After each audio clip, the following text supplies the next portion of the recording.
Présentement, sur Romarin, voici Fondra.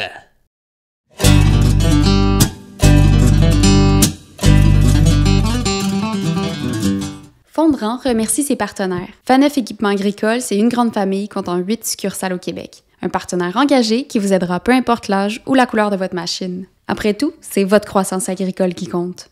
Les équipements Lapierre, c'est avant tout une riche expérience acquise depuis plus de 3 générations d'acériculteurs. Animée par une grande passion et un désir profond de faire évoluer l'industrie dans le plus grand respect de la nature. Ainsi que la boutique Rollback, où vous trouverez les produits à l'effigie de Fondran. Fondran est disponible sur YouTube, Patreon et Spotify. Pour l'écouter assis tranquillement dans ta voiture ou ton tracteur. Bonne écoute! Hey, salut les gars! Salut! Comment ils vont? Ça va bien, Ils vont bien.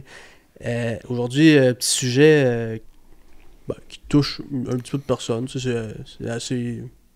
un sujet basique, je trouve. Là. La base, ça veut dire, ou basique? Aussi, ouais. On peut dire un chiffre, mettons, on peut dire 100% des entreprises que ça peut toucher. Ouais, peut-être. On va parler d'argent. Ouais, on va parler d'argent, puis on va recevoir Vincent Cloutier. Ouais. Je pense que c'est un des meilleurs, pas dire le meilleur, là, on va y enfler trop la tête, mais... non, mais c'est ça, conseiller en agriculture pour la Banque nationale, ça fait déjà quelques années, mais il y a aussi un bon background dans tout ce qui est finance, puis tout, fait que ça va être intéressant de jaser avec, de jaser de la situation actuelle de l'agriculture. On a lu des chiffres, on a entendu des choses, puis on fait comme, hey, on va en jaser, puis on va mettre des pendules à l'heure, voir qu'est-ce qui se passe pour vrai. Puis, ça va nous aider à les interpréter, ces chiffres-là. Mettre des images, ceux qui sont plus...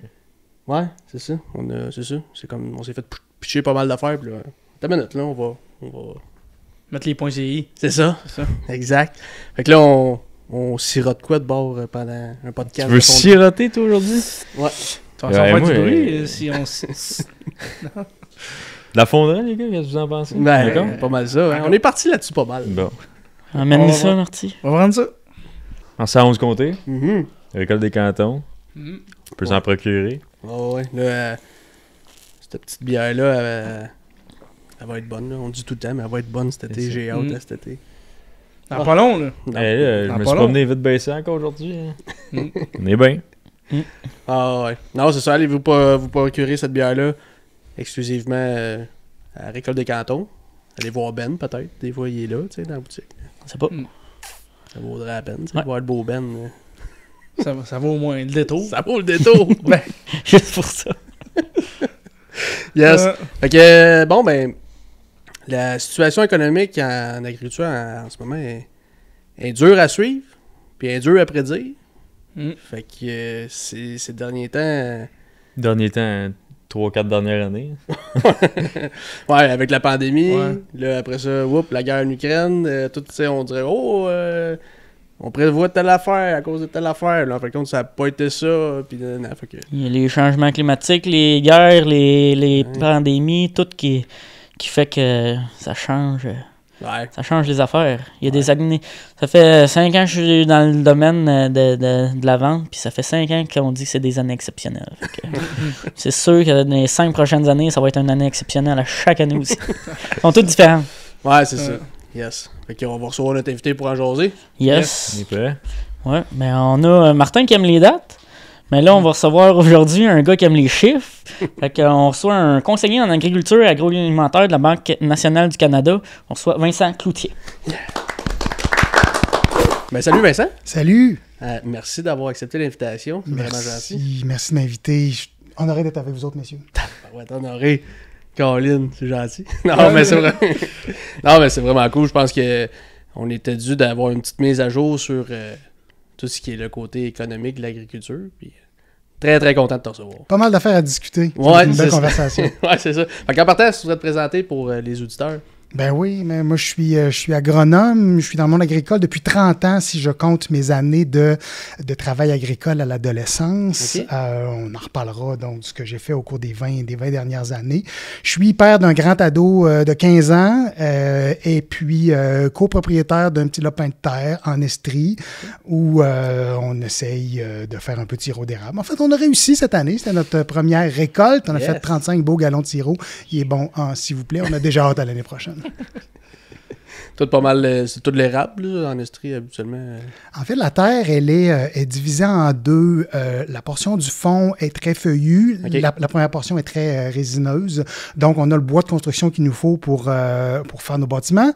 On a fait la cabane nous-mêmes. On a tout bûché ça, nice. ci et ça. Et là, l'abri forestier qui est sur la terre, il a besoin d'amour un peu. On a décidé qu'on ne lui en donnait pas. On va le mettre à terre et le reconstruire toujours avec le bois de la terre. Ah, c'est c'est le fun, cool, ça. Des beaux projets. Ça l'occupe les fins de semaine. N'est-ce pas? Ouais, c'est ça. ça. T'as-tu de la famille en agriculture? Ouais, moi, écoute, ce qui m'a amené en agriculture, j'ai commencé à travailler sur une ferme à l'âge de 13 ans. C'est la ferme de mon oncle.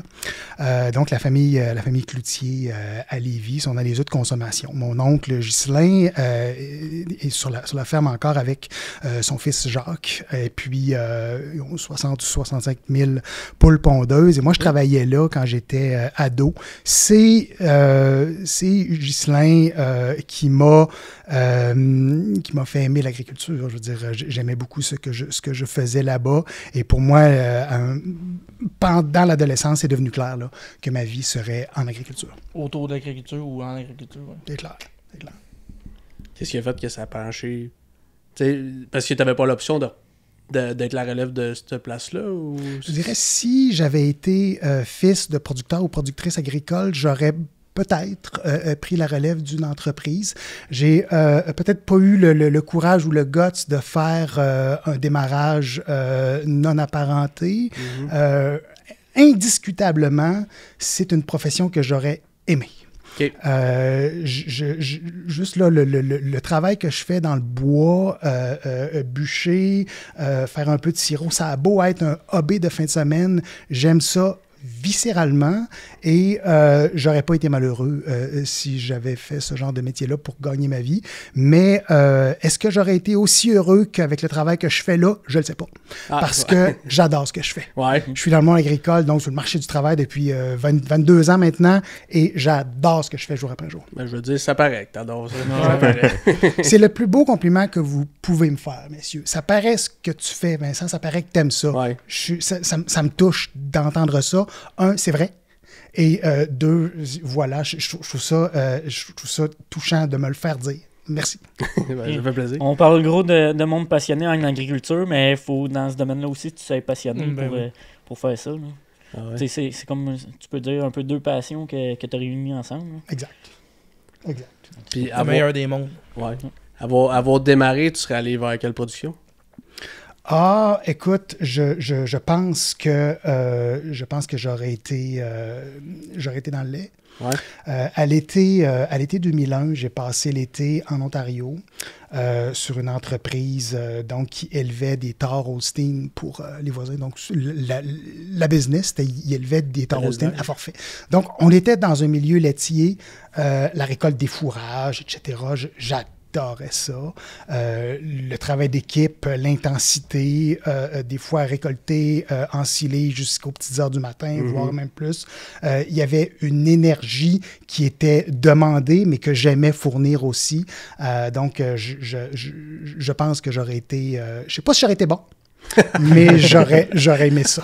Mais je suis pas sûr que j'aurais été bon. Les finances auraient sûrement été ça à coche. Je sais pas. En tout cas, ça n'aurait pas été faute d'essayer. Ouais, c'est ça.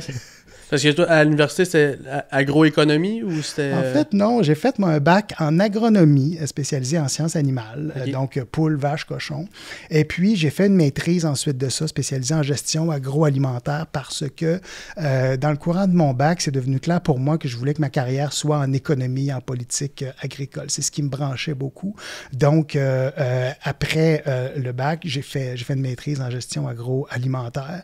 Si j'avais à refaire mon parcours scolaire, universitaire, il serait pareil. Okay. Je referais la même chose. Tu l'as fait à Montréal? Moi, je suis un gars de la Rive-Sud de Québec. J'ai tout fait ça à Québec. OK. En travaillant sur la ferme Amico, la ferme qui était à Ghislain-Cloutier à l'époque, qui possède encore, évidemment. Et puis, ma vie d'universitaire, j'allais à mes cours le matin, ramasser les œufs l'après-midi, j'allais étudier l'après-midi, puis je m'occupais du fumier le soir, genre, tu sais. C'est le genre de flexibilité que la production d'œufs de consommation procure. Dans le livre, évidemment, on sait que c'est pas la même game. Et puis, à l'époque, Ghislain, mon oncle, était très impliqué dans le milieu coopératif agricole. Il a été vice-président de la Coop fédérée pendant longtemps. Donc, il était souvent absent de la ferme.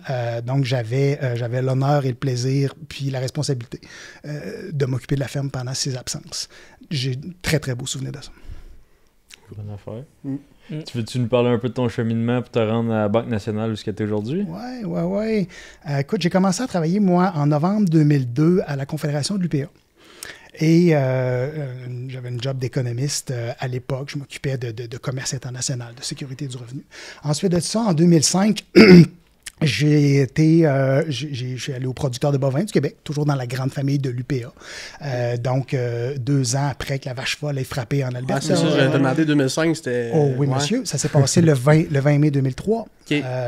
La vache folle qui frappe, et ensuite de ça, Colbex, tout et tout. Il y en a un qui me demande, il n'y a pas longtemps, un producteur, il dit « Colbex, là, c'est toi qui as fait ça? » Non, Colbex, c'est pas de ma faute.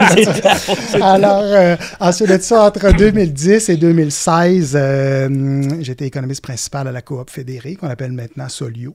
Et je suis retourné dans la grande famille de l'UPA ensuite, dans l'équipe économique des éleveurs de porc du Québec. Et c'est en 2020, en même temps que la COVID, ou à peu près, que je me suis joint à la Banque nationale. Okay. Et puis, ma job, c'est de soutenir la force de vente agricole de la banque en comprenant ce qui se passe dans le lait, dans le poulet, dans les grains, dans le porc, de façon à comprendre ce que notre clientèle vit et les risques auxquels elle est exposée, puis contribuer à ajuster nos stratégies en conséquence. Donc, une première partie de carrière qui était très économique, politique, agricole, et maintenant, je me sers de ces compétences-là en financement, mais pour moi, le financement, c'était une nouvelle carrière. À l'âge de 40 quelques années, je viens de dévoiler un secret, mais voici à mi-quarantaine, ça n'est pas un secret, bref, et donc, je commande quoi de nouveau en financement. C'est doublement trippant. C'est un monde exigeant, complexe, mais fascinant. Puis voilà, ça fait déjà 4 ans que j'y suis. Parce que tu es comme un support aux ventes, au financement, dans le fond. Exactement. Je travaille au jour le jour avec les directeurs, directrices de compte, les agents de compte, etc. Et donc, ma job à moi, c'est de comprendre finement ce qui se passe dans le lait, dans le poulet, dans le grain, dans le porc. Il s'en passe toujours pas mal d'affaires. De manière, c'est ça, je contribue à orienter certaines stratégies, mesurer l'évolution de certains paramètres internes. Quand on fait du financement, évidemment, c'est sur des bases extrêmement solides. C'est important. Donc, il y a toutes sortes de calculs qui sous-tendent ça. Et je remercie mon patron aussi, Patrick Turmel, de croire en l'importance de converser avec la communauté agricole québécoise. Moi, je consacre beaucoup de temps. J'aime beaucoup ça, faire ça. Et puis, la Banque croit dans ce dialogue-là. Fait que, merci, Pat. C'est ça. Ça pourrait être de juste cocher ça, s'il l'a, ça, il l'a, ça, il l'a pas. Fait qu'on approuve, on approuve pas. Ouais, moi, je dis souvent, notre job en financement agricole à la Banque nationale, c'est pas une job de taux, c'est pas une job de prêt, c'est une job de monde. Notre job, c'est de comprendre ce que notre clientèle veut faire, où elle veut aller, et d'échanger avec lui ou elle sur les manières d'y aller. Hein? Puis, les outils, que ce soit les prêts ou autres, puis des marges de crédit, ce sont des outils pour construire, élaborer une stratégie. Parce que dans le fond, concrètement, c'est quoi que la Banque nationale elle offre aux producteurs? Ben, c'est ça. C'est notre job, c'est de comprendre où est-ce que la communauté agricole veut aller et de l'accompagner en ce sens-là avec donc un ensemble de produits financiers, que ce soit des prêts long terme, que ce soit des marges de crédit. Les institutions financières offrent des produits, évidemment, de placement, d'assurance, accompagner des familles dans des transferts, dans des projets de construction, etc. Donc, voilà, pour être bon dans cette job-là, l'amour de l'agriculture, presque autant que la vôtre, messieurs, est bien important. Ouais, on sent ça chez nous, on le sent bien fort. Tantôt, tu as nommé la date en mars 2005. 2003. 2003. C'est en mai 2020, le 20 mai 2003 que la vache folle qu'un cas de vache folle a été découvert en Alberta. Quand que tu connais la date de même, c'est parce que ça a dû être important pour toi, puis tu dois avoir traversé...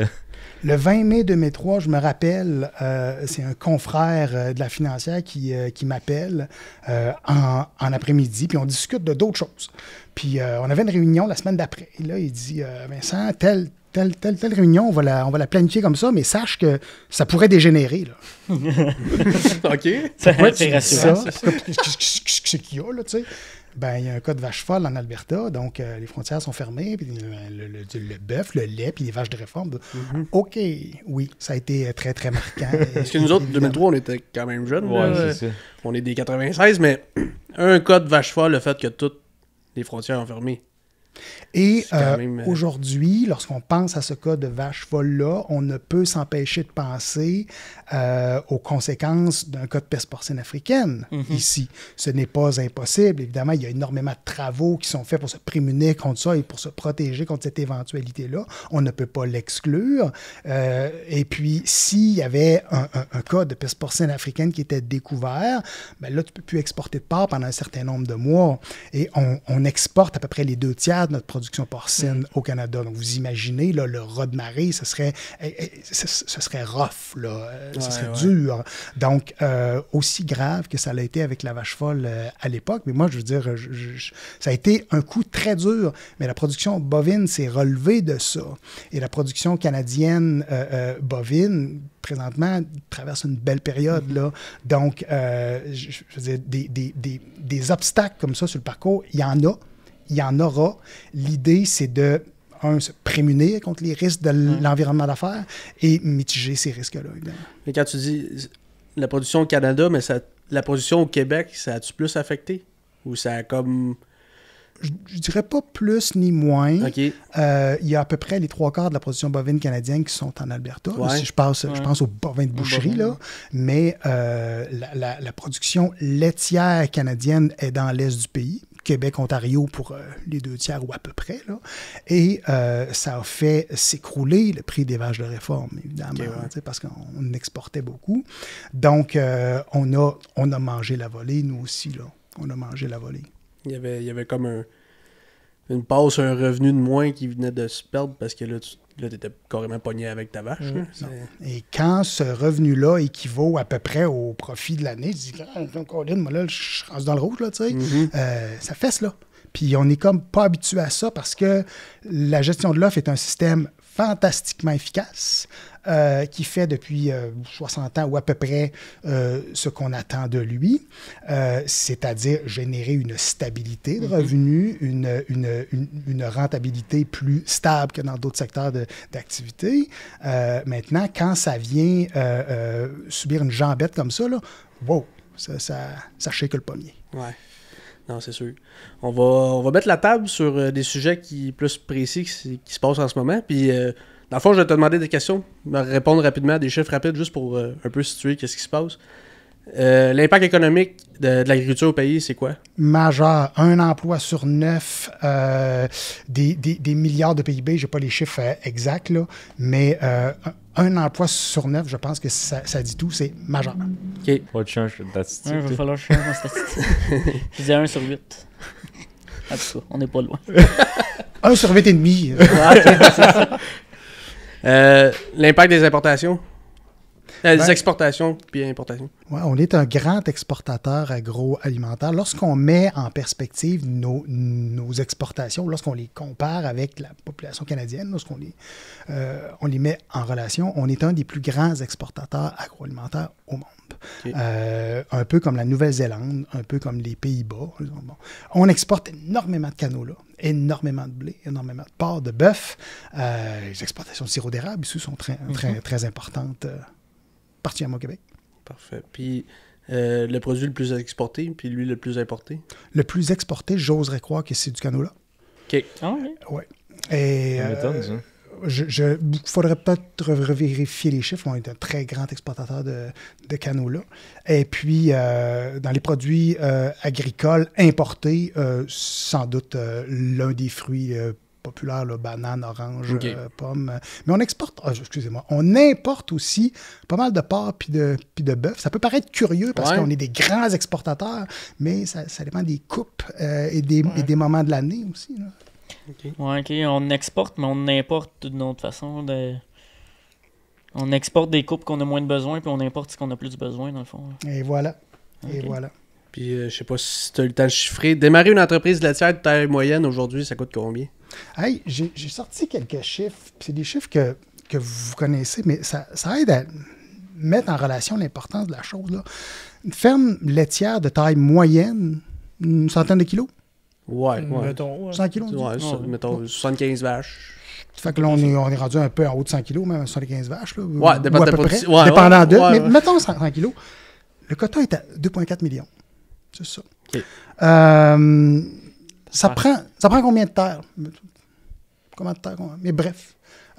Dépendant dans quelle région on se trouve... 400 autres. 400 acres, OK. Dépendant dans quelle région on se trouve, ça peut aller entre quelques milliers de dollars de l'acre et beaucoup de dollars de l'acre, Ouais. on s'en entend. Mais mettons, ça peut facilement se compter en millions, la valeur de la terre et tout. Mettons-en 4. Des bâtiments, une trentaine de mille piastres du kilo, probablement. OK. On est probablement, ça peut facilement atteindre, chiffré en millions aussi. Un parc de machinerie, ma foi, c'est quelque chose aussi. Bref, une entreprise qui possède tout ça, on parle d'une valeur marchande d'une dizaine de millions. Je veux dire, c'est majeur. Mais au-delà des chiffres, Jean, ce que cette question-là soulève, c'est la complexité de démarrer puis de transférer aussi. Et puis, la nécessité parfois d'être imaginatif. Puis, on voit beaucoup de... en fait, il n'y a pas un modèle qui se ressemble. Il n'y a pas de modèle unique, de recette unique. Et c'est ce qui est beau en agriculture aussi. Ouais. Ouais, non. Mais quand tu penses à, mettons, aller vers une CUMA, des fois aussi, ça peut aider. Tu sais, des situations de même que tu peux t'enlever une charge financière pas pire, là. Mais ça reste pareil que c'est beaucoup, beaucoup d'argent. C'est beaucoup, beaucoup, beaucoup d'argent, J'ai effectivement. aujourd'hui, tu Puis, démarres, pour qu'une ferme laitière puisse soutenir son endettement, il faut qu'elle ait un minimum d'équité, évidemment. Là. Et puis, en bas de 35 d'équité, ce n'est pas évident. Là, fait que 35 d'équité sur une valeur marchande d'une dizaine de millions, ça commence à faire beaucoup d'argent. Donc, c'est ça l'agriculture d'aujourd'hui. Là, hein? C'est des grosses business, des belles business, souvent solides, mais qui font face à des défis bien évidemment. Là. C'est plus des milliers, c'est rendu des millions. C'est des millions, puis tu sais, encore là, t'as pas d'animaux, t'as pas produits, t'as pas payé d'employés, t'as pas tes coûts de... Des bad luck, t'as pas de bad luck encore, t'as pas de... Ça fait des gros chiffres pour démarrer une entreprise. Et voilà. Pour aller dans le vif du sujet, on parle beaucoup de le revenu net agricole qui va reculer en 2024. C'est quoi un peu les... C'est quoi les causes de ça, que ça va reculer un peu? Ben, parlons-en là, du revenu net agricole. On parle d'une baisse qui s'avère effectivement, là, et après avoir traversé des années de revenus agricoles net record.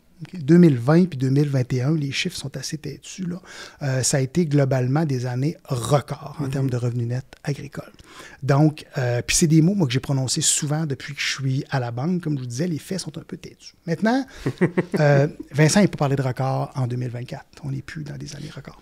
Ouais. Et puis, il y a un retour du revenu net comptant. Revenu net comptant, là, selon la méthodologie de Statistique Canada, là, c'est un bénéfice avant impôts et amortissements. C'est ce qui se rapproche le plus du fameux BAIA dont on parle toujours. Là. Mais eux, ils incluent l'intérêt dans les dépenses d'opération. Puis ce revenu net comptant-là, là, il n'est plus au sommet, il retourne à peu près dans sa moyenne des 10 dernières années. Dans le fond, il revient à la normale.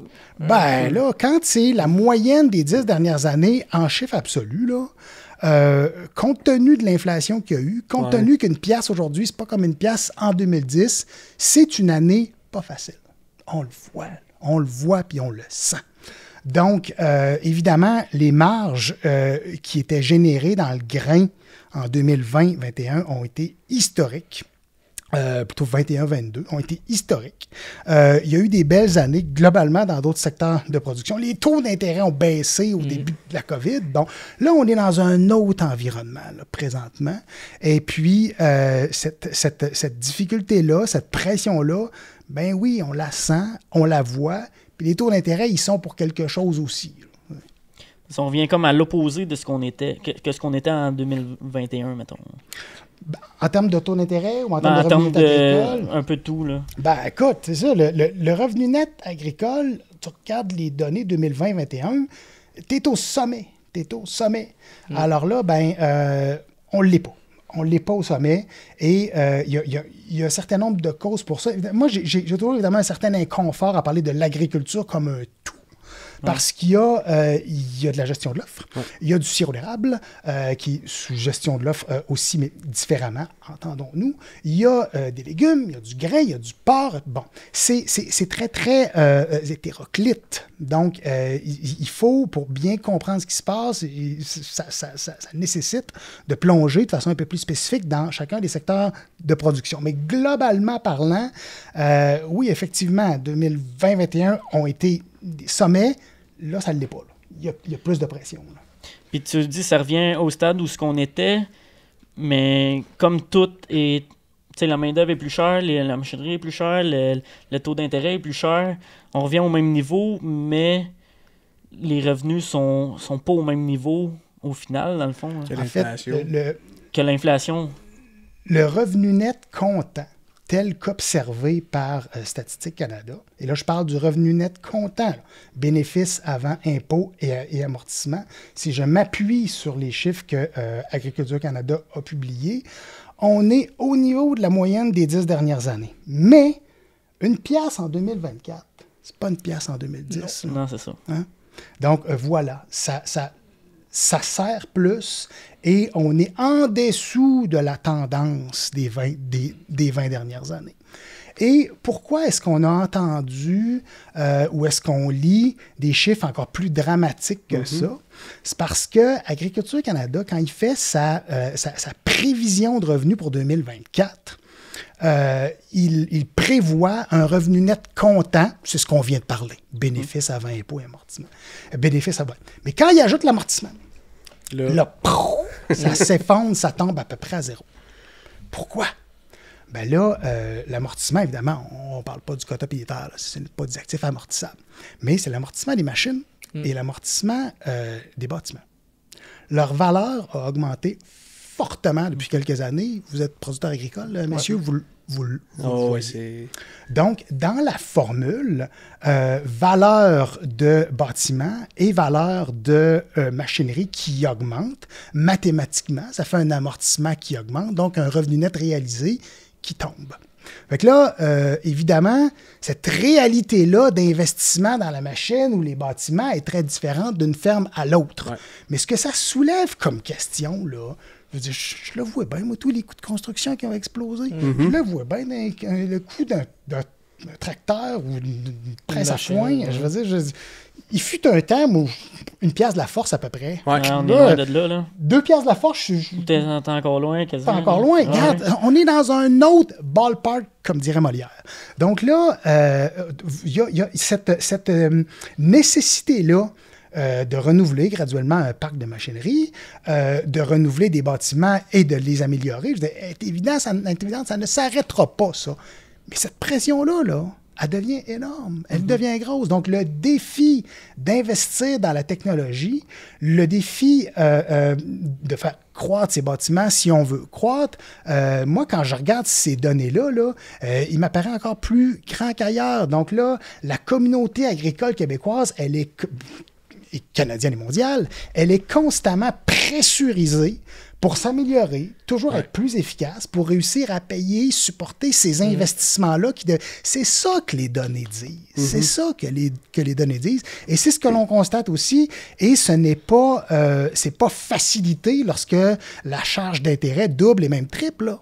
Puis c'est ça qu'on a vu là, depuis 2 ans et quelques là, maintenant. Là. On observait des taux X. Là, ben, c'est rendu des taux 2 fois X. 3 fois. Là. Pas simple, là. Pas simple. La pression, elle est là. Mais on aurait... Il aurait-tu fallu s'en attendre Ouais. de cette montée de taux-là? Ça a peut-être été drastique, mettons. J'aime ta question, Danick. Aurait-il fallu s'en attendre? Facile à dire après coup. Ouais. Je dirais pas oui. Mais tu sais, quand on dit... Mais ce que je veux dire là-dessus, Jean, là, c'est que qu'est-ce qu'on peut apprendre de cet épisode-là? Parce qu'au cours des 10 années, mettons 2010 à 2022, là, les taux d'intérêt ont été au plancher.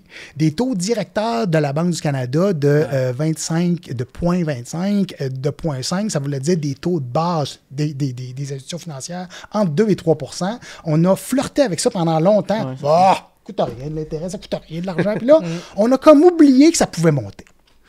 Et puis, donc, l'idée, c'est qu'est-ce qu'on peut apprendre de ça? Et là, je vais être bien clair, moi. Là, je ne suis pas en train de dire à qui que ce soit, « Hey, bouquez-vous du 5 ans. » Puis non, parce que ça peut être ça, la solution pour une personne. La solution pour une autre personne, dans un autre contexte, ça peut être différent. Donc, le fixe, le variable, les échéances de terme 1 an, 3 ans, 5 ans, il y a tout plein d'options. Puis, il n'y a pas une recette unique. Mais en tant qu'entrepreneur et entrepreneureux, quel est le risque qu'on peut supporter et quel est le risque que l'on devrait prendre ou ne pas prendre? Il n'y a pas de réponse unique à ça.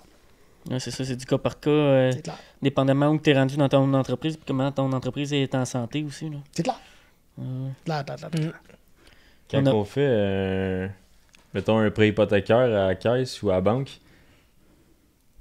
tu te fais préapprouver pour un taux d'intérêt pas mal plus haut qu'il est réellement. C'est-tu pareil dans l'agriculture?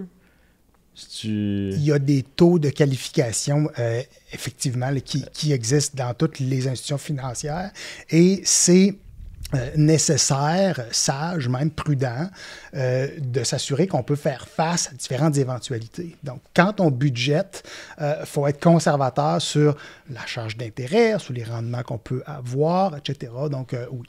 Puis, est-ce qu'on a sous-estimé cette safety-là qu'il fallait avoir ou... Tu sais, parce que là, mettons, il y en a plusieurs qui disent qu'ils n'y arrivent plus ou parce que tout a augmenté, mais c'est parce qu'on n'a pas assez prévu que ça allait peut-être augmenter puis que là, on est... Ce que je répondrais à ça, Danick, c'est qu'on a tous à apprendre des dernières années et les marchés, au cours des 10 prochaines années, ne s'attendent pas à revoir les taux d'intérêt de 2010-2020. Puis pourquoi? Pourquoi ça? Ben parce qu'il y a dans notre économie un certain nombre de facteurs qui sont fondamentalement inflationnistes. Le monde des 10 prochaines années, c'est pas le monde des 10 dernières. En quoi? Avant de commencer, on se parlait de géopolitique instable. On se parlait de Russie, on aurait pu se parler de Chine, etc. Il peut se passer bien des affaires, puis ça touche notre secteur d'activité. Le changement climatique, on s'en parlait et tout. Là. Moi, je suis un peu fataliste là-dessus, messieurs. Ce que je veux dire, c'est que l'humanité ne fait pas ce qu'elle devrait faire au rythme où elle devrait le faire. Je pense qu'il va faire chaud à l'heure. Il va falloir donc gérer des inondations, puis des sécheresses, puis des feux de forêt. C'est inflationniste tout ça. Il va falloir réparer, il va falloir construire, il va falloir s'adapter. La transition énergétique, c'est inflationniste tout ça. Donc, préparons-nous, apprenons des dernières années et reprenons conscience que comme d'autres paramètres, ben, les taux d'intérêt ne sont pas toujours au plancher. Oui, c'est ça. Puis tous ces événements-là, tu parlais de la Russie, ce qui se passe en Chine, un peu de tout, ça fait varier le prix du grain. On en parle gros du prix du grain. C'est qui est le plus impacté, les vendeurs ou les acheteurs par rapport au prix du grain? T'sais, on a connu du 400$ la tonne, puis on a connu du 220$ la tonne en 2 ans, en 3 ans, mettons. Là. Moi, quand j'ai commencé à travailler à l'UPA en 2002, ça faisait un certain nombre d'années que la rentabilité de la production de grains était mauvaise, voire nulle. Et ça a duré longtemps. Il y a eu une espèce de chemin là, très, très difficile. Or, il y a eu des belles années entre-temps, depuis, et puis de superbes années. On faisait référence à la période récente.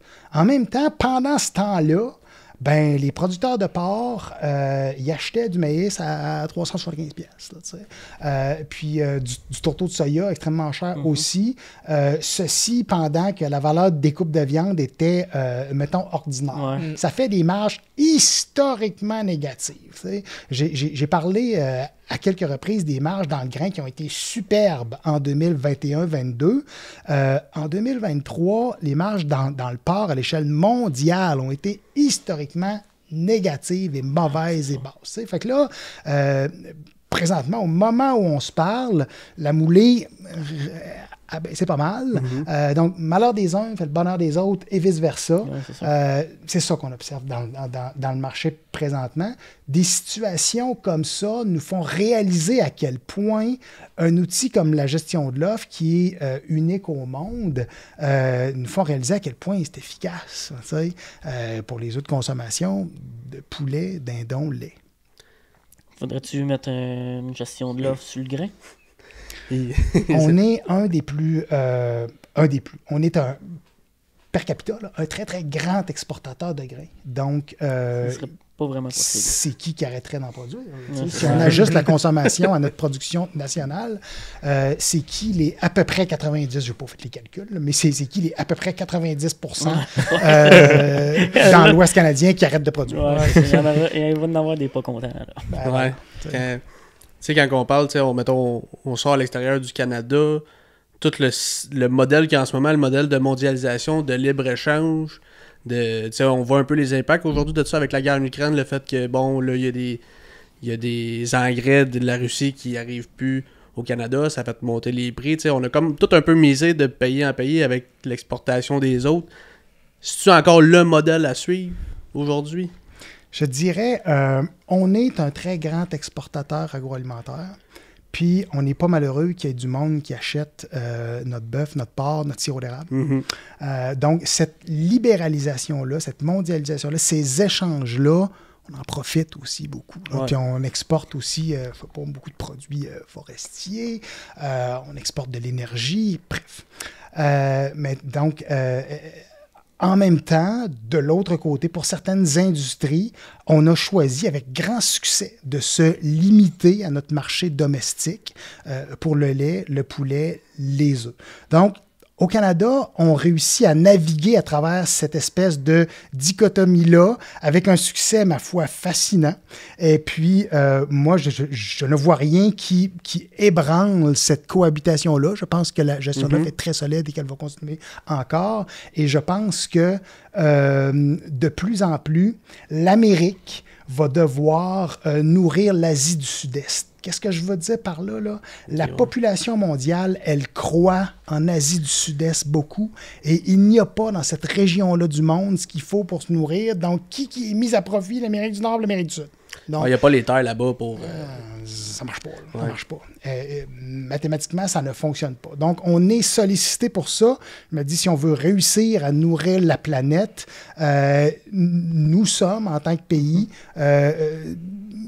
sollicités pour ça, puis nos atouts sont importants là-dedans. En même temps, notre machinerie, elle vient beaucoup d'ailleurs. Ouais. Nos engrais, si je fais exception de la potasse, elle vient beaucoup d'ailleurs. Je veux dire, des intrants agricoles, on en importe beaucoup. Fait que cette mondialisation-là, même dans les secteurs sous gestion de l'offre, elle est au cœur de nos activités. Ouais, j'imagine mal comment on peut en sortir. Puis c'est pour le meilleur et pour le pire que je le dis, là, parce que l'environnement globalisé, il a toujours été risqué, puis il continue de l'être, mais je trouve que les risques s'expriment différemment. V'là 20 ans, là, de quoi on parlait? On parlait des négociations de l'OMC susceptibles de mettre à mal le mur tarifaire. Bon. Après ça, on a parlé de l'Europe, puis du PTPGP. Bon, c'est venu ébranler la gestion de l'offre, là, mais il y a des pour aussi à ces accords-là pour nos secteurs exportateurs. Aujourd'hui, là, on regarde l'environnement globalisé, je veux dire, on retourne dans un climat de méfiance d'Est contre Ouest, là, un peu comme dans le temps de la guerre froide. Ouais. Et puis, on exporte évidemment du porc en Chine, mais à tout moment, les Chinois peuvent décider que sur la base d'un document administratif apparemment erroné, et on le voit pas... mais je mets mon doigt dans mon œil. Sur la base d'un document administratif, prétexte quelconque. Bref, frontières fermées. Ce risque-là, il est omniprésent. C'est Et ça, c'est il est l'instabilité. plus qu'avant. C'est instable. Et on a le défi de naviguer à travers ces eaux-là. Et c'est un des grands risques maintenant. Je veux dire, on a vu le monde être politiquement, socialement, militairement, agricolement aussi ébranlé par l'invasion de l'Ukraine par la Russie. C'est même pas extraterrestre d'envisager une invasion militaire de la Chine à Taïwan. Toutes les guerres sont terribles, y compris celle qui a cours présentement au Moyen-Orient, au Proche-Orient plutôt. Donc, ça fait partie d'un environnement globalisé différent, risqué, auquel on doit s'adapter. On aimerait ça qu'il soit plus calme. Stable. On aimerait ça qu'il y ait plus de paix. Madame Latraverse disait l'amour crisse. Mais manifestement, là, c'est pas ça qu'on voit présentement. C'est dur, tu sais. C'est instable. Puis cette instabilité-là, elle vient jouer direct chez le producteur, chez le revenu directement. Là, on parle pas de le transformateur. Ben, les transformateurs aussi, puis tout, mais ça va jouer direct dans la matière première. Là, c'est ça qui est fou. Là. Quels ont été les 2 derniers événements majeurs là, qui ont secoué le marché des grains? La COVID, à travers des bris de chaînes logistiques, et l'invasion de l'Ukraine par la Russie. En février 2022, quand Poutine lance l'invasion, les marchés, évidemment, s'ébranlent et on les voit augmenter rapidement. On se disait, l'Ukraine ne sera plus capable de produire, pays en guerre, on ne pourra plus exporter, on va manquer de blé. Puis la Russie, qui est un grand exportateur, on ne pourra pas exporter non plus avec les sanctions de l'Occident. Mais finalement, les fondamentaux n'ont pas changé tant que ça. Et c'est redescendu, ça s'est recalmé. Mais, je veux dire, des épisodes comme ça, absolument imprévisibles, ça a été les 2 grands derniers soubresauts. Moi, la question sur le marché des grains, c'est à quand le prochain soubresaut et à quoi ressemblera-t-il? Bien malin celui ou celle qui peut le prévoir. Quand même 2 soubresauts collés dans le temps. C'est ça qui... Mais moi, c'est l'une des raisons pour lesquelles je suis profondément admiratif de la communauté agricole québécoise et canadienne et que je suis privilégié d'en faire partie. J'aurais probablement pas été capable d'en être un des artisans, là, mais bref, c'est cette résilience-là et sa capacité de faire face à des risques multiples et évidemment beaucoup d'imprévisibilité. C'est pas est-ce qu'il va en avoir un autre, c'est quand qu'il va en avoir un autre. C'est clair, puis à quoi ça va ressembler, quelle en sera l'ampleur, tu sais. Exact. Voilà. Comment réagir face à ça? Tantôt, on a parlé un peu des taux d'intérêt.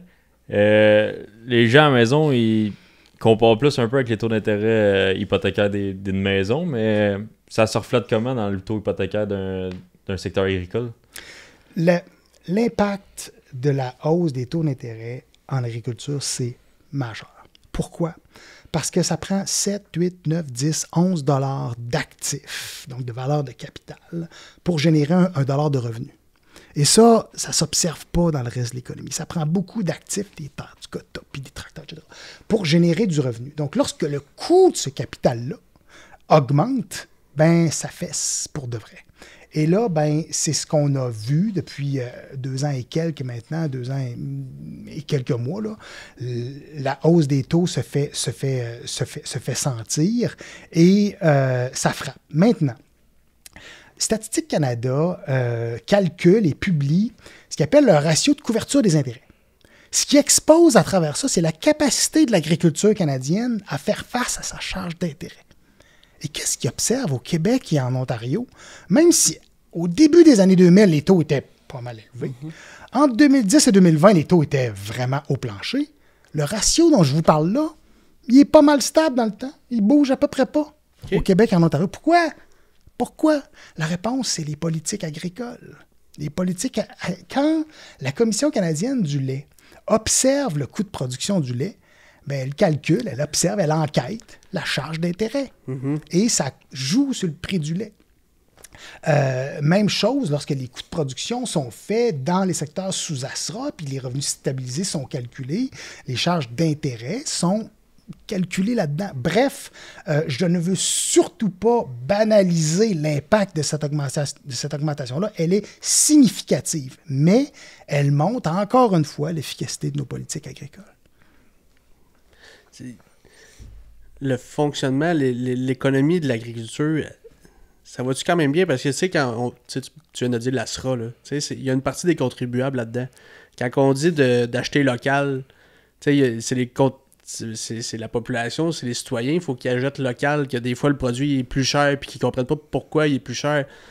C'est quoi qui fait que la situation au Québec, même au pays, c'est que les aliments, que l'agriculture, tu sais, c'est pas parfait, là. On sait que c'est pas parfait, puis pourquoi que les aliments sont plus chers que, mettons, ailleurs, qui viennent du Mexique, puis ces affaires-là?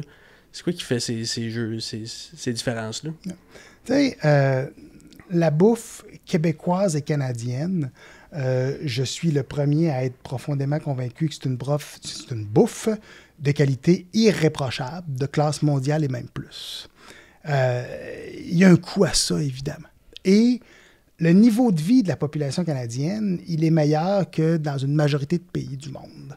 Mais ce que ça coûte d'avoir un employé dans une entreprise au Canada, c'est plus cher que dans bien des pays du monde. Bref, on produit une qualité fantastique. Il y a un coût rattaché à ça. Et souvent, la personne, appelons-le le citoyen ou la citoyenne, qui entre dans une épicerie, n'est pas le même citoyenne qui passe à la caisse. Des fois, on va demander beaucoup de choses à notre épicier, à notre alimentation, à notre filière agroalimentaire.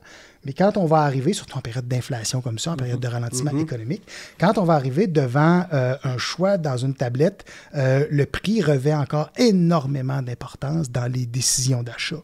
C'est clair et ça s'exprime doublement dans une période un peu plus serrée comme celle que l'on vit là. Ouais. Le premier facteur d'achat, là, j'ai pas tendance à observer que c'est le prix, là, c'est le goût. Il faut que ce soit bon. Même si quelque chose n'est pas bon, quand même c'est moins cher, le citoyen il ne l'achètera pas. Mais bref, moi, pas mal tout ce qu'on produit, là, c'est bon. Et en termes de salubrité, là, de sécurité alimentaire, je pense qu'on est assez sacoche, merci. Là, ouais. Et il fut un temps où il y a des régions où où il y a des risques plus grands qu'ici. Mais le prix est un facteur d'achat bien important. Alors voilà, ça contribue à cette dynamique pas toujours évidente. Là. Mais je pense que, en fait, il ne faudra jamais arrêter de marteler le clou de l'achat local. Il ne faudra jamais arrêter de le dire. Il faudra en parler et rappeler aux consommateurs québécois que ce qui est produit ici, que ce soit des fromages québécois, que ce soit un porc du Québec, que ce soit un bœuf Québec, que ce soit des fraises du Québec, j'aurais pu toutes les nommer, là, il y a une coche au-dessus. J'en suis convaincu. On est des millions de personnes à en être convaincus. Il ne faudra jamais arrêter de marteler ce message-là. Ouais. C'est de le marteler, mais on le voit dans les commentaires bien souvent dire « Hey là, on le paye plus cher votre produit. Là. C'est quoi l'affaire encore de dire qu'il faut continuer à acheter local puis tout? » C'est difficile pour tout le monde, c'est dans site. Là, Fait que là, se faire dire « Continue à acheter local, même si ça te coûte plus cher puis tout. » Il y en a qui ont pris le choix. Tu parlais du goût, là, de l'importance ça a un beau goût, mais il y a du monde, c'est dommage, mais à la place de se faire un bon macaroni au fromage avec du fromage québécois, ben ils ont décidé d'acheter des boîtes avec du fromage en poudre, fait dedans, mais c'est bien moins cher que de le faire de A à Z, ton macaroni, c'est ça que... Avec tout du stock local. C'est dur pour tout le monde, puis de se faire marteler, puis c'est important, je suis tout d'accord avec toi, mais de se faire dire, hey, continue à acheter, mais c'est tabarouette, là, je m'en viens à côté, moi, tous les intérêts, ça monte, fait que... Oui, c'est ça. C'est dur au bout de la ligne pour tout le monde. Ouais. On est dans une période de resserrement. On le voit en agriculture. On le voit dans le reste de l'économie aussi. Donc, ce genre de cycle-là, c'est pas la première fois qu'on l'observe, mais on a déjà vu des cycles similaires, mais le cycle actuel, le resserrement monétaire qu'on a observé entre 2022 et depuis peu, là, on n'en avait jamais vu des plus intenses que ça. Mes parents, vos grands-parents, donc, quand ils ont acheté une maison dans les années 70, payaient 18 20 d'intérêt. On n'est pas là. On n'est pas là. Mais le resserrement actuel, là, badingue, des intérêts qui trippent à une vitesse de même. On n'avait jamais vu ça. Personne n'avait jamais vu ça. Donc, notre capacité de s'adapter à ça, c'est vrai en agriculture, c'est vrai pour les emprunteurs hypothécaires, c'est vrai pour ceux qui ont des cartes de crédit, etc. Bon, ça pèse, c'est rough. Là. Ouais, parce qu'un 18% de taux d'intérêt aujourd'hui, ça représente pas la même affaire qu'il y a 30-40 ans. Je pense que c'est difficile de comparer les Ouais, époques entre c'est elles. deux affaires différentes. Effectivement. Mais ce qu'il y a à retenir de la situation actuelle, c'est la brutalité du resserrement monétaire, donc qui a commencé de mémoire en février 2022. Là. Et pendant 18 mois, là, ça a été hausse par-dessus hausse. Là, il a fallu qu'on s'adapte très, très rapidement. On étant nous tous. Économiquement, le gouvernement, tu penses qu'il soutient assez les agriculteurs? Est-ce qu'il les soutient assez? On a tous notre réponse à cette ou notre opinion là-dessus. Laissons parler les faits. L'État québécois est très présent auprès de son agriculture. Quand on regarde les programmes qu'on a, que ce soit l'ASRA, que ce soit Agri-Québec, que ce soit Agri-Québec Plus, c'est des soutiens qui ne sont pas observés dans les autres provinces. Évidemment, il y a peu de soutien financier direct en gestion de l'offre, mais le système fait en sorte que le prix rémunère généralement ce que ça coûte pour produire. Évidemment, il y a toutes sortes de bémols qu'on peut mettre à ça. Par exemple, plus spécifiquement dans le secteur des grains, le soutien du Farm Bill américain est très important. Aux États-Unis, les productions animales sont à toutes fins utiles laissées à elles-mêmes. Mais dans le grain, le soutien est important, très important. C'est des choix politiques différents. Donc, l'État, est-ce que les programmes doivent être actualisés? Est-ce que les programmes doivent être mis au goût du jour? Indiscutablement. En situation un peu plus serrée, comme celle que l'on vit présentement, est-ce qu'il y a des coups de pouce de plus à donner? Possiblement, mais sur l'ensemble de l'œuvre, je pense que notre politique agricole se compare avantageusement à ce qu'on voit dans bien des régions du monde. OK.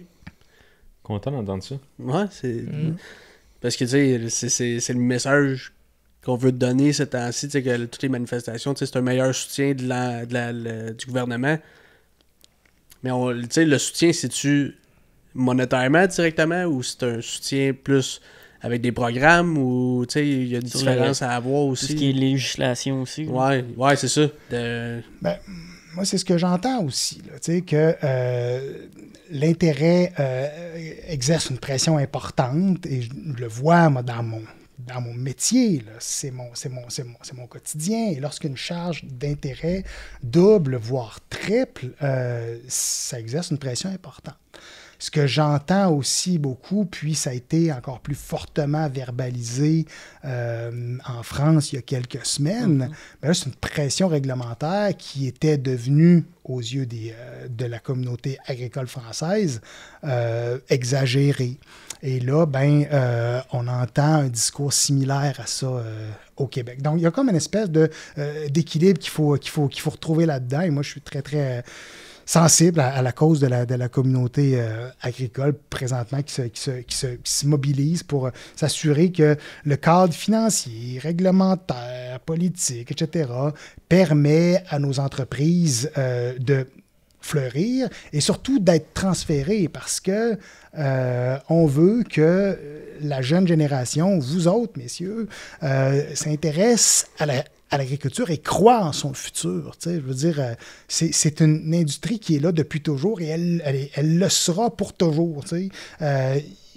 Il faut. Mais pour ça, ça passe pas à travers des tracteurs, des bâtiments, puis des quotas de production. Non, ça passe à travers des producteurs et des productrices qui ont le goût de se lever le matin pour faire le job. Ouais.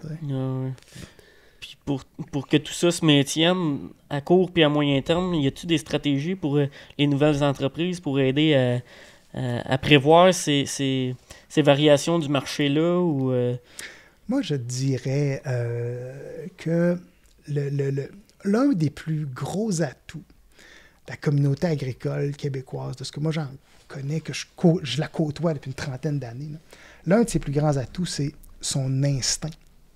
C'est comme, elle sait où s'en aller, Et elle y va. La communauté agricole y va. C'est un de ses plus grands atouts. Tu sais quoi je dirais d'un de ses plus grands ennemis? Son instinct. Ouais. Leur tête. Donc, tu sais, on peut plus naviguer à vue dans un environnement complexe comme ça. Donc, d'avoir un portrait clair de sa situation, de ses finances, budgété, planifié. Moi, il m'est arrivé souvent, j'animais des groupes de discussion, je faisais des formations en économie agricole. Et le matin, je commençais avec un tour de table. Où voyez-vous votre entreprise dans 5 ans, 10 ans? Et trop souvent, j'entendais, on verra dans 5 ans, 10 ans. Honnêtement, ça me fait freaker, comme dirait Molière. Encore, ça n'a pas de bon sens. Je veux dire, on est au volant d'une entreprise qui vaut 3, 5, 7 millions, où on voudrait être au volant, peu importe. On verra dans 5-10 ans où elle sera. Moi, ça dépasse l'entendement, là. Donc, d'avoir des outils performants pour suivre clairement où est-ce qu'on s'en va, bien évaluer les risques et s'en prémunir. Et s'en prémunir, là, ça passe à travers, évidemment, une gestion de taux d'intérêt qui est saine et prudente. Ça passe à travers nos outils de politique agricole. Ça passe à travers aussi toutes sortes d'autres outils de gestion de risque, que ce soit du hedging à la bourse, mais il y en a un zillion. Là, tu sais.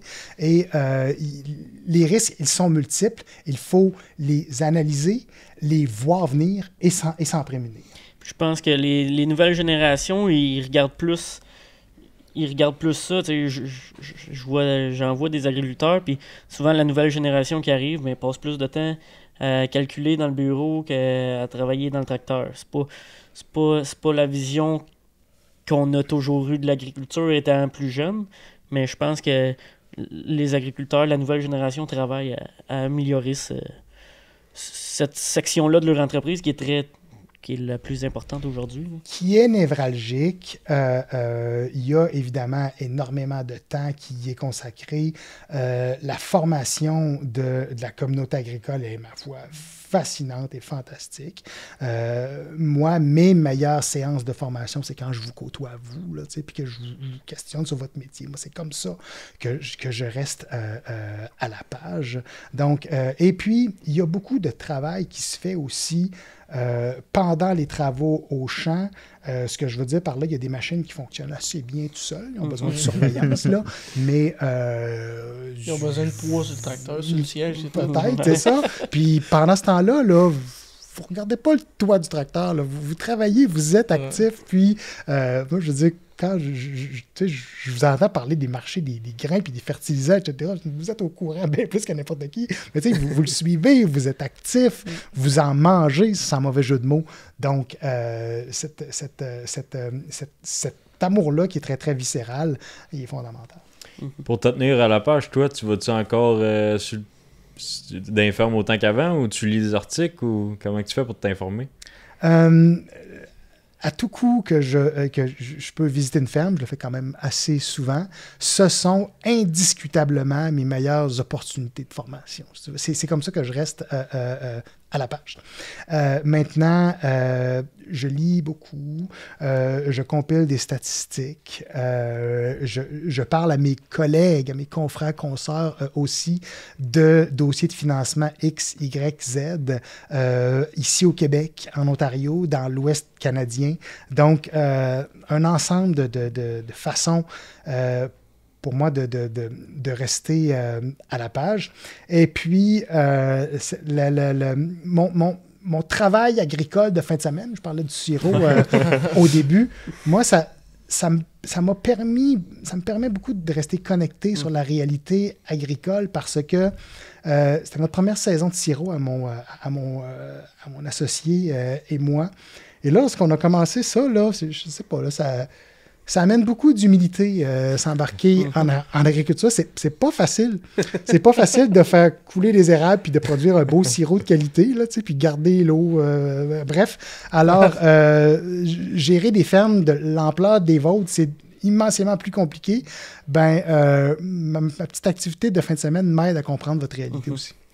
Ouais, c'est ça, parce que là, tu sais, là, t'as le sirop, mettons, là, c'est une production, mais tu sais, t'as des entreprises qui ont plusieurs productions ou qui ont plusieurs sais, même, ben, mettons, t'as les chats, t'as les vaches, puis tout. Y a-tu, selon toi, tu sais, d'après toutes tes années que t'as vues, y a-tu un facteur, y a-tu un point économique dans une entreprise que, selon toi, faudrait plus porter attention? Bon, on va couper ça là. Ça va faire. C'est assez pour aujourd'hui, je pense. Ouais, là, parler, là. On laisse rafraîchir le cerveau un peu. Là. Non, mais c'est parce que on va faire 2 parties, je pense. Ouais. C'est assez intéressant que. Ouais, puis Faire une autre partie. on coupera pas tout ce qu'il a dit, là. Non, Habituellement, on rappe ça, on fait des épisodes d'1 heure, mais tout ce qu'il a dit, non, on peut pas C'est couper ça. intéressant. Ouais. Très intéressant. Fait que, deuxième partie qui va s'en venir prochainement. Fait que, ben, qu'est-ce qu'on fait pour cet épisode-là, Dan, mettons, là, on aime ça les chiffres, là, pis l'argent. Mais là, nous autres, on sait ce qui s'en vient, fait que ça vaut à peine. On pourrait activer la petite cloche qui va nous rappeler quand est-ce que l'épisode va sortir. Qui est Ouais, fort. très bonne Puis on idée. écoute ça. Parce que c'était super intéressant pour vrai. Ouais. Fait qu'on like l'épisode, on la partage pour la faire connaître pour que le monde écoute la deuxième partie aussi. Puis, ben, on veut remercier nos commanditaires. Équipement Faneuf, KCH, qui nous supporte dans notre projet. Équipement Lapierre aussi, qui est un beau partenaire. On a notre beau linge, Rollback, si vous voulez vous procurer du beau linge fondrant. Puis la récolte des cantons, où est-ce qu'on peut aller goûter l'excellente bière fondrant. Avec Ben, peut-être. Peut-être. Fait que là, exceptionnellement, ben, on va aller faire un petit segment Patreon entre les 4 Yes. pour la première partie. Un La deuxième 4-4. partie. Quoi? Christian, il dit 1-to-1. Il dit quoi? Un Quand il- 4-4. Non, quand il est tout seul. En équipe En de équipe un. de 1. Ah, c'est ça. En équipe de 4. Chris, t'es bien allumé, toi, à soir, toi. Hey, c'est un homme vrai. Il aime ça, les chiffres. Yes. Non, mais Vincent l'a assez encouragé, là. Il va se partir. Hein. Ben, moi, Il m'a Là, dit on qu'avec s'en mes parle. 10 millions, je pouvais. Ouais, c'est ça. Mais il a aussi dit qu'il fallait que tu te parles dans quoi t'es bon, puis on sait que t'es bon à rien. Ça, tu gardes ça. C'est bon. Ah, wow. Fait que ouais, on va aller faire notre petit segment Patreon. Fait que on se revoit pour la deuxième partie, puis on se dit à la prochaine. Yes.